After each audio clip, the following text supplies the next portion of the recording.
Welcome, my friends, once again to another soggy episode of the Throne of Angels video blog. As always, I am your host, Mr. Derek Osborne, here to show you a world in miniature.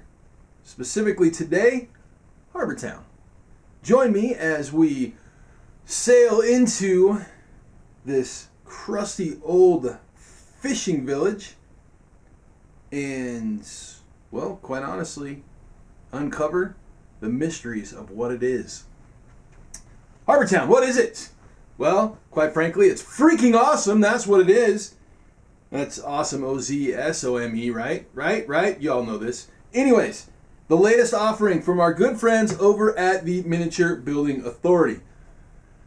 They're finalizing their Kickstarter shipments and prepping their retail stock. Should be available for order sometime in the next couple of weeks on their website. We will post links in the comments below, as always. However, what I've got here, essentially, is, well, a sweet, modular, massive, multi-use set of terrain that is, well, some of it's pre-painted, some of it's not. The thing is I believe, now I could be incorrect and wrong here obviously, that this will all be available either pre-painted or unpainted. So, you have to check the NBA site on that just to make sure. However, I've got a bunch of pre-painted stuff here. I do have a number of pieces that are not painted, right? Like my little boat, the boat's not painted. It's a boat at the Boatman's house, and that's important. My dogs are losing their minds, so I'm going to pause this and we'll be right back.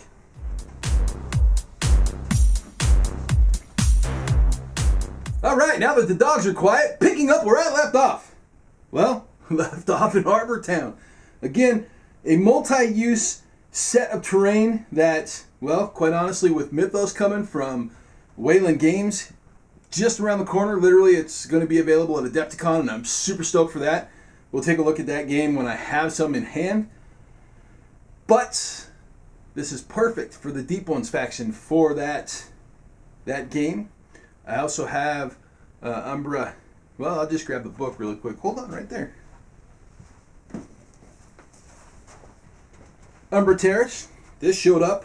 Maybe it's Tourist. Umbra Tourist. Probably because it's a U and not an E. So we'll go Umbra Tourist. This is available right now from the fine folks at Spellcrow. We will actually start looking at this game in depth in the next few episodes.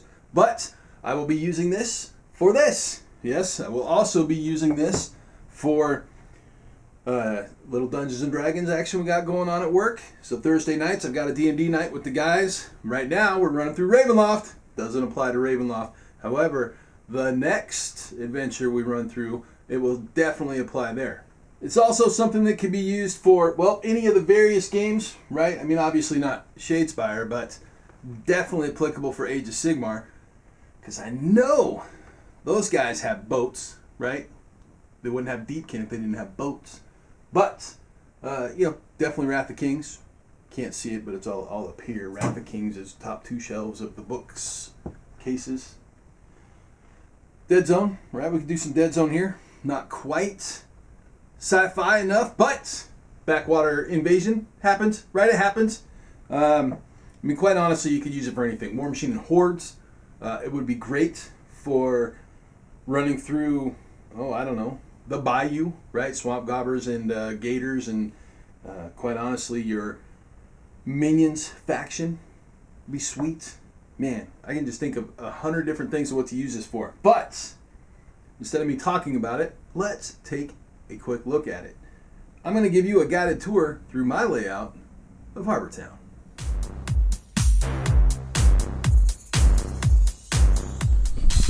Okay, so this time we're going to look at things a little differently than what I normally do, right? Normally I do the little type. Normally I do the top-down isometric style, show you what's going on in front of the camera. Well, I'll do a little bit of that, but not much. What I'm going to do is I'm going to give you an overview, obviously, of what I have set up for my version of Harbor Town. I'm going to show you some of the buildings up close and in detail. I'm going to show you how things, quote-unquote, move around. And I'm also going to basically take you on a little guided tour, right? I'll pop the camera off the tripod and we'll go ahead and do a little quote unquote fly through so you guys can experience what I have built for this wonderful little set of terrain. So let's start out with a few product intros and some of the things that are available for this, with a couple of boats and some of the ancillary products that, you know, add a little bit to the flavor and the story of what this place is.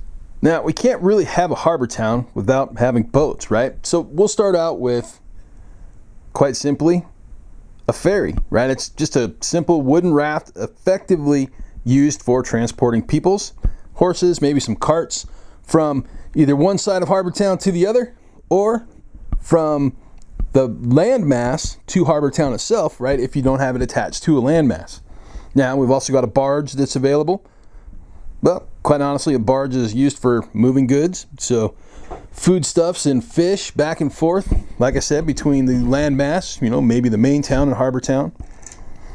Got a fishing boat. I'll show you where that goes shortly. Right, we got a little dinghy also to be used as a fishing boat. And of course we have a simple longboat, right, for, well, people to go back and forth. Now, as you've noticed, a couple of these are pre-painted and a few of them are not. Like I said earlier, available both pre-painted and unpainted. One of the things that NBA does that I really, really like is they provide a lot of little details, right? So they've got little things that you can pick up. We've got sandbags, right? Obviously in a place called Harbor Town. Well, high waters create floods. Therefore, we need some sandbags. Barrels, obviously, you know, we've got fruit. These look like cannonballs. I could be wrong, but, you know, little crates of cannonballs. And then we have obviously larger crates there. Simple stuff to use. Then we've got other, you know, simple things that actually go along with a couple of their other lines. We've got a broom and a butter churn, wheelbarrow. Again, more sandbags. Can't ever have too many sandbags. A little water bucket obviously goes. And then, you know, some wood to chop. Simple, easy, effective little details that add life to the, you know, to the scene, but also allow you to set objectives, right? I mean, any of those could be objective markers, little pieces of terrain to hide behind, right? Create cover, different things along those lines. They've just got a great little eye for detail that I've always appreciated. So let's take a look at some of these buildings, like, you know, up close and personal. I'm going to do a little fly through and then we'll look at each building kind of individually. Okay, so personally, I've never been a huge fan of the, you know, moving camera, the fly-through camera, because if it's not held really steady, it tends to make me queasy. So I will do my best to be steady, but I will also make this quick. So we're going to start at the guard tower, right? Obviously, we've got a couple of ways to get in. We've got the upper dock there, and then we've got the lower dock with the staircase to get in, right? And you can see there's a door at both ends. Now, we've got a removable top. We have an interior platform, needs paint, but usable inside and out, all three levels. And we've got a door to a walkway, and that walkway rolls us into our manor house, right? This one's cool. It's got a little circular turret on the backside. I always love that in architecture. And then a bridge over to the Lucky Kraken Tavern.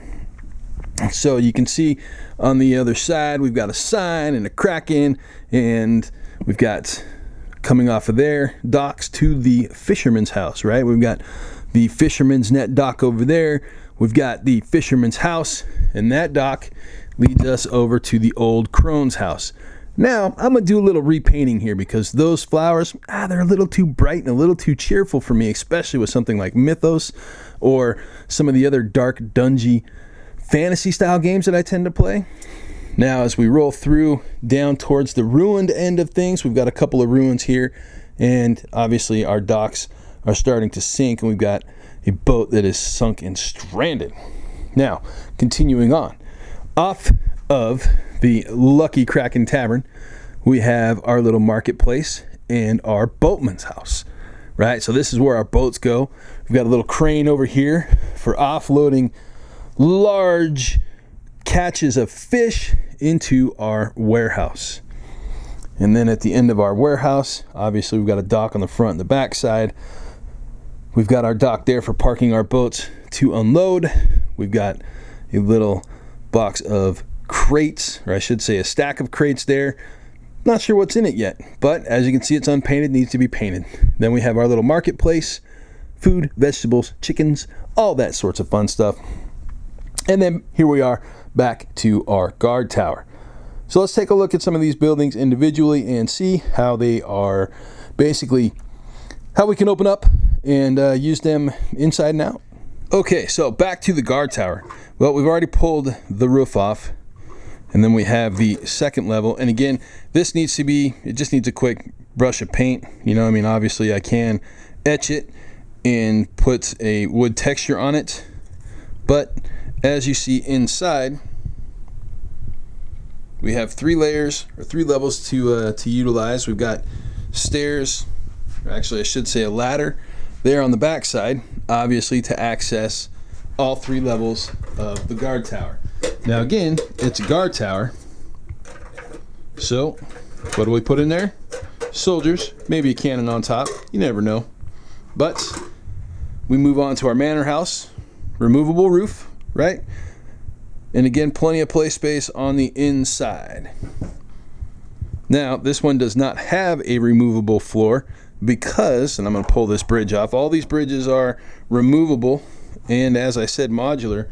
The reason we don't have a removable floor is because this is a dock open to the water, right? Pretty cool. Pretty cool, I dig it.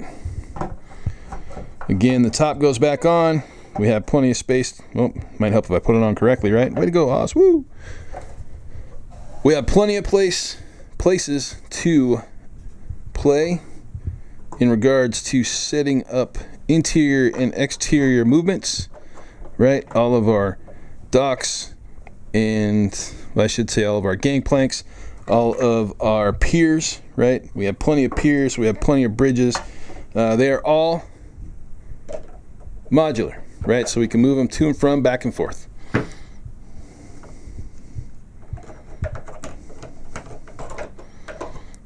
Clickety clack as I'm trying to reset my layout with one hand. Not really easy. All right, I'll do it later.